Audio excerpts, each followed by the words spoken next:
welcome to the Racing Podcast. I'm Louis, and today I'll be talking you through the 7 graded stakes races at Gulfstream Park for the Pegasus World Cup.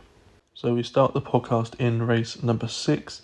It's the $150,000 Grade 3. I'm not going to try and pronounce the name of it. It looks like someone just punched a keyboard and said this is the name. It's on the turf for a mile and a half. 9 horses go to post for this, and very boring, very plain, but I'm going to stick with number 1, Romagna Mare. Is the favourite, is 8-5 morning line. Ever since she came to America back in, where was it? The 12th of August. That was her first run in America. She's only had 3 runs.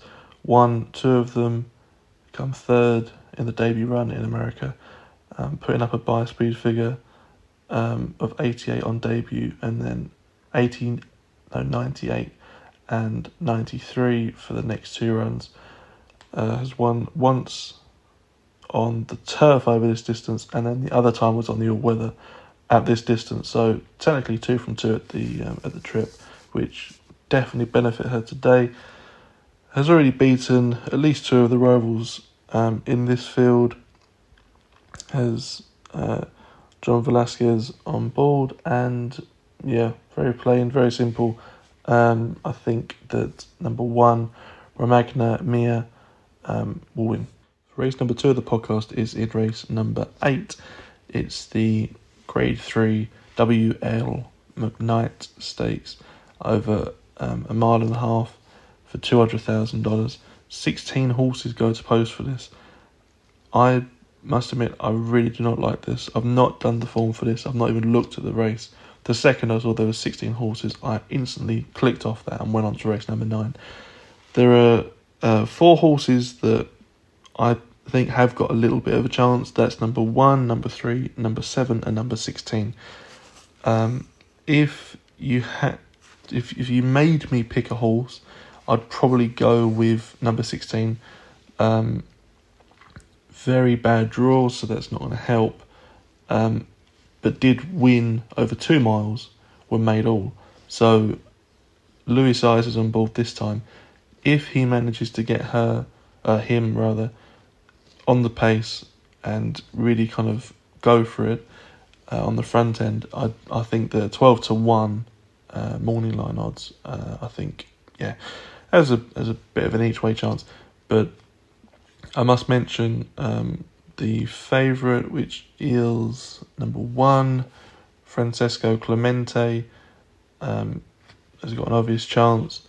Another one that's got a bit of a chance is number 3, Stone Age. But at the moment, it seems to be like he loves to finish 5th. He's finished 5th at the last 3 runs. All of them have been in America. So, I don't know whether if in America he's kind of picked up this kind of weird habit and kind of enjoys it about finishing 5th. I don't know. But, I've got no selection in this whatsoever. Not in a rude way. I don't really care who wins. As long as it's a good race and all the horses come back safe, and so obviously as well as the jockeys, then I'm happy. No selection in this race. Moving on to race number 3 for the podcast, race number 9 on the card, and that's the Grade 2 Inside Information $200,000 stakes, and that's 7 furlongs on the dirt. It should be fast dirt. It shouldn't be. There's no rain or anything, so don't really know why I'm saying that, 'cause it's kind of irrelevant. But I only like 1 horse. That's number 9. That is Mare, quite contrary. I must admit, for someone that has dyslexia, I saw that name and I didn't like that at all. Because it's 1 word, which technically it's like 3, I think, that's just been crammed into 1 word, and it's like, someone that has dyslexia, it's not fun. So 2-1 morning line odds. the thing that I'm very, very impressed about this horse is with her record at Gulfstream Park. Has ran here 9 times, has won 7 times, has placed second twice. Very similar for the distance. 8 attempts, 4 wins, 3 seconds. So never outside the top 2 when she's here, and when she's running at this trip, she's only come outside the top 2 once. So yeah, that's the big positive. Last time out in a lower graded race, won that only by a length. Not great, but it doesn't really matter, I think. She won this last year, won it by 2.5 lengths, and to be honest, if she brings that form here, she should win. So yeah, it's number 9, Mare, quite contrary to win.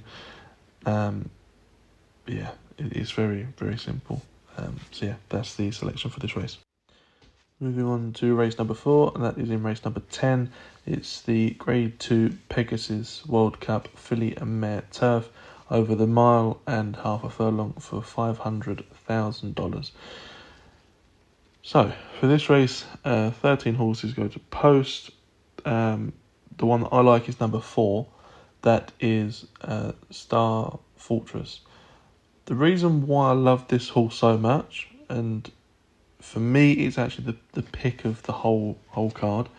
The reason why I love her so much is because last time out, it was on US debut. She ran in a grade 3, which, okay, is a step below this, but ran very well. That was over 1.5 furlong, so it comes back 1/2 furlong, shouldn't be a problem. But won it by 10 lengths, putting up a buyer speed figure of 104. Okay, that was in November last year, so it's coming back of a couple of months layoff. But if bringing that form here, not being funny, I don't think any horse has got a single chance of coming within 5 lengths of this horse. Honestly, I'm so passionate about this horse. It's kind of crazy. But yeah, obviously she has to go out and do the job. But if bringing anywhere near that form from last time to here, she'll annihilate them. And yeah, I don't normally say that because horse racing is a very kind of complicated sport at times. But that's the pick for this race. I will have to give a mention to number 8, and that's Queen Goddess, only because she won this race last year. So yeah, obviously she has a claim. So yeah, it's 6-1 each way, good sort of price. 1 from 1 here and 3 from 5 at this trip. So yeah, very simple in terms of the way I see this race. And I do love Star Fortress's closing speed. That's 137, which is the fastest in this race by quite a bit. So yeah, in this race, horse number 4, Star Fortress. Almost forgot the name, don't know how, but yeah, Star Fortress to win. Moving on to race number 5, and that is in race number 11. It's the Grade 3 Fred W. Hooper Stakes, worth $150,000, going on the dirt for 1 mile. 12 horses go to post for this. It's a very short price favourite, which I don't particularly like. That's Hijazi, is 2 from 8 lifetime. So 1 he's maiden, and then 1 a optional claimer for $50,000. That was over 6 furlongs. Okay, won that by 5.5 lengths, but this is the problem. There's a but with this horse. If you have a short price favourite, you kind of want there to be no buts whatsoever. With this horse, you do have buts, and there's quite a few of them. Twice in the last 6 runs, he's ran over 1 16th. Beaten quite comprehensively. Okay, 1 was in a grade 1, 1 was in a grade 2. So okay, you're kind of coming back down in grade, but it's just the fact that this isn't really the race you kind of want to be trialling this in, because there are horses here that are very well drilled at this trip, so they will take advantage of you if you're not 100% for this trip and for this race in general.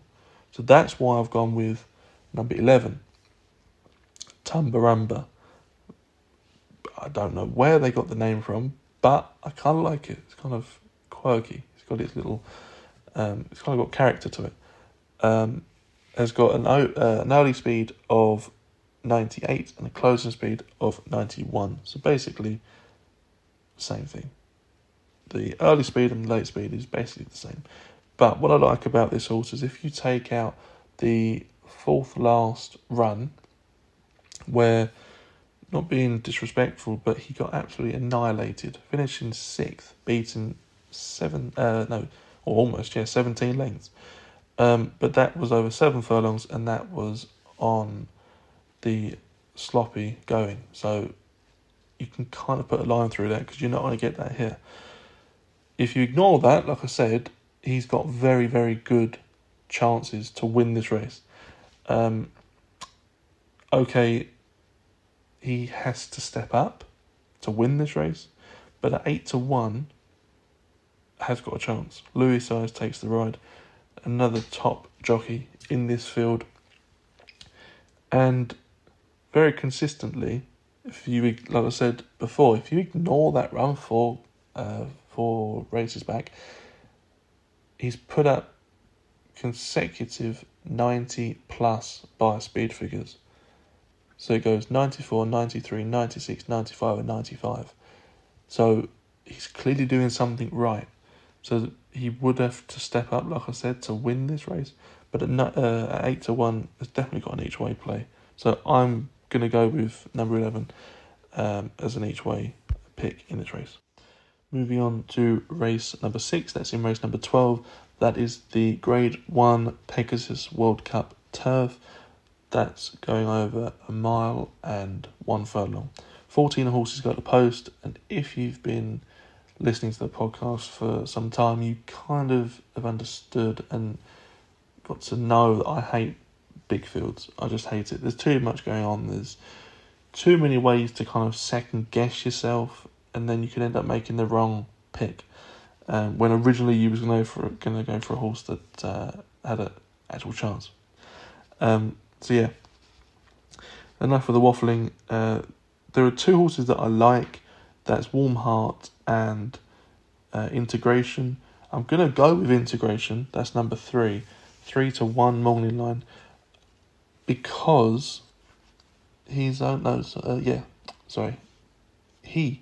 had 3 runs, has won them all, 2 of them at this trip, and seems to be just winning and winning well. That's the thing. It's not just winning. He's actually winning it very convincingly. On debut, won by 6.5. Next time in a Grade 3, won by 1 1/4 lengths. Last time out in a Grade 2, won by 5 lengths. So he's definitely kind of proving that he can win well. His 3 works that he's been doing, okay, there's only, in one of them there was 6, and in the other 2 there was only 3 horses in it, but he ranked highest out of all of them. So that is a plus. Has got Tyler Gaffalione on board, another top jockey, and to be honest, I think that he might be too much for them in this race. Obviously, he's got to put up with number 9, Warm Heart.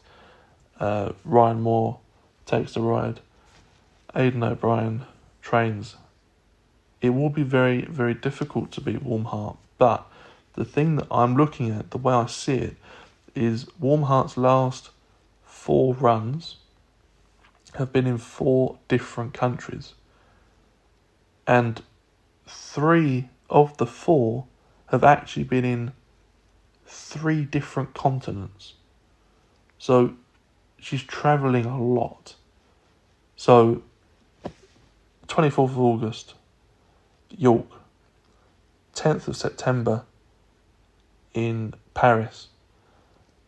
The 4th of November in California. And on the 10th of December was in Hong Kong. So that's where I'm thinking, well, hold on. Is she travelling too much? Has she got the ability to actually win this race with all of the travel that's been involved as well? So that's why I'm actually going to go against Warm Heart with this in this race.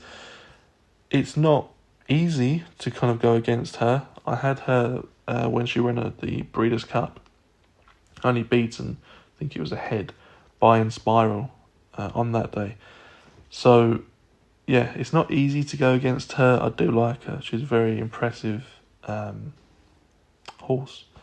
But, yeah, for this race, I think it's not easy, but I'm going to have to go against her. That is with number 3, Integration, 3-1. Hopefully, get that sort of price. You'd be happy. Yeah, and obviously if she can go and win, then great. If Warm Heart does manage to beat us, that will be quite painful. But overall, I think Integration's got a lot more upside than Warm Heart has, if I'm being completely honest. With only having 3 runs. So yeah, number 3, Integration to win. Moving on to race number 7.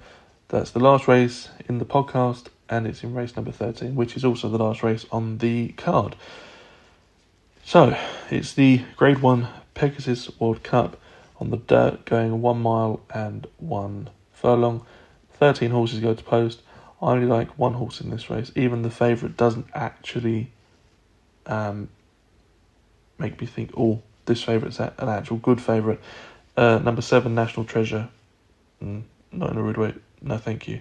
Hasn't won since May 2013. I want to say 2013. Blooming heck, no.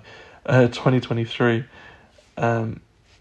Even then, I won by a head. That was in the Grade 1 Preakness Stakes. The horse that I actually like is horse number 8, and that is First Mission. 7-2, Morning Line odds. Early speed of 110, closing speed of 86. Has been very, very consistent. Has had 5 runs lifetime, 3 wins, and 2 seconds. So never outside the top 2. And to be honest, the fact that last time in a Grade 2, okay, she finished second, beaten a nose. She still put up... Why am I saying she? Sorry. He put up a bite speed figure of 102, which is very, very impressive, because only a handful of horses have actually managed to do that in this field. So yeah, it's kind of a little letdown for the Pegasus World Cup. If you go back, I think it was to 2022, you had Life is Good and Nick's Go kind of battle each other to win the Pegasus World Cup. This time round, it's not really that. I wouldn't say it's not that good, because obviously you still got some good horses in this race, but yeah, I feel like there's a little bit more kind of question marks about some of the horses in this race. That's why I've gone with number 8, First Mission. It just seems to be less question marks about this horse compared to, say, National Treasure, just for example. So yeah, last race of the podcast is number 8. That's First Mission, if I can get the words right, to win.